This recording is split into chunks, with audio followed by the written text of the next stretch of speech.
কিয়ামতের মাঠে প্রথম হিসাব হবে সালাতের।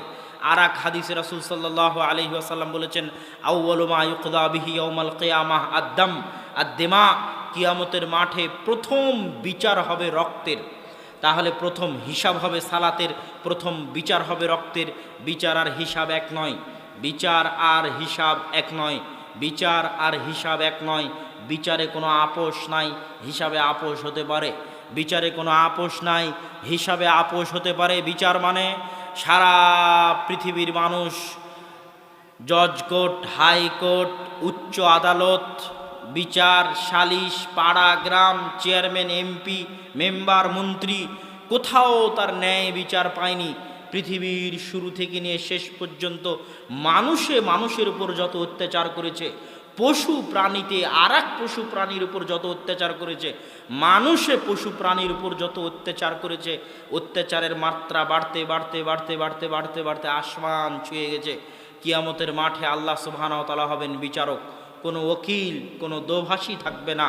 আল্লাহ সুবহানাহু ওয়া তাআলা, ওই যে আসমান ছুঁয়ে গেছে অত্যাচার, আল্লাহ সুবহানাহু ওয়া তাআলা বিচার শুরু করবেন। বিচারে কোনো আপোষ নাই। ওই অত্যাচারের মাত্রাকে তিনি কমাতে কমাতে কমাতে কমাতে বিচারের মাঠে শূন্য করবেন। যদি তিনি বিচারের মাঠে অত্যাচারকে শূন্য, জিরো না করতে পারেন, তাহলে তিনি আদল নন, তাহলে তিনি ন্যায়পরায়ণ নন। ওয়া ইয়াজ বিল্লাহ। আর আল্লাহ ন্যায়পরায়ণ। ইন্নী হারামতু যুলমা আলাইয়া, আল্লাহ বলছেন আমি আমার উপর জুলুম বা অত্যাচারকে হারাম করেছি।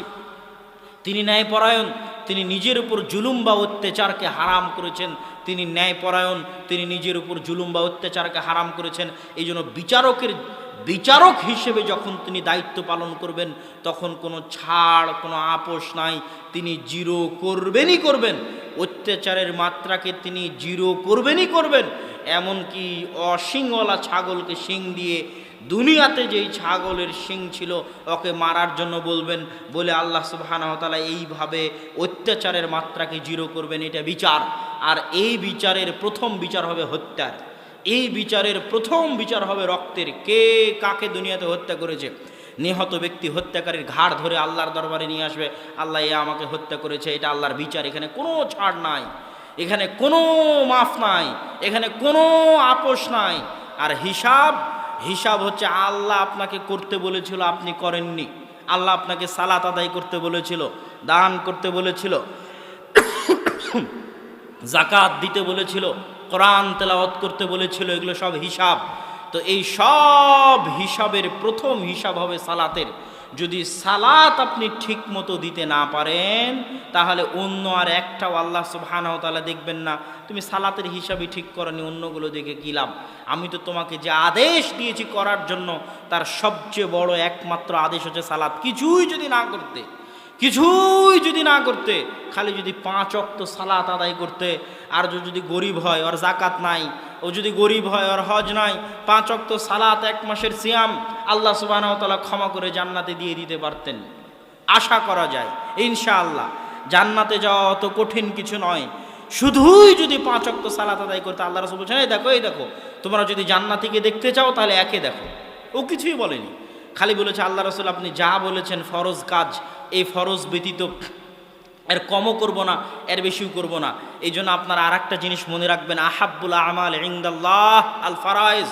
আল্লাহর নিকটে সবচেয়ে প্রিয় হচ্ছে ফরজ। আল্লাহ যেটাকে আপনাকে ফরজ করেছেন ওটা সবচেয়ে প্রিয়। কোটি টাকা দান করার চাইতে জোহরের সালাত জামাতে আদায় করা আল্লাহর নিকটে বেশি প্রিয়।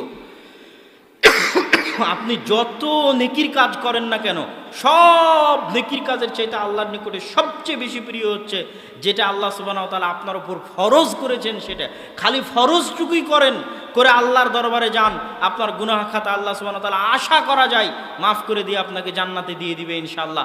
কিন্তু সালাতই যদি আদায় না করেন, আর যত এদিক ওদিক যান, এটা করেন সেটা করেন, কিছুই আর কিয়ামতের মাঠে কাজে আসবে না।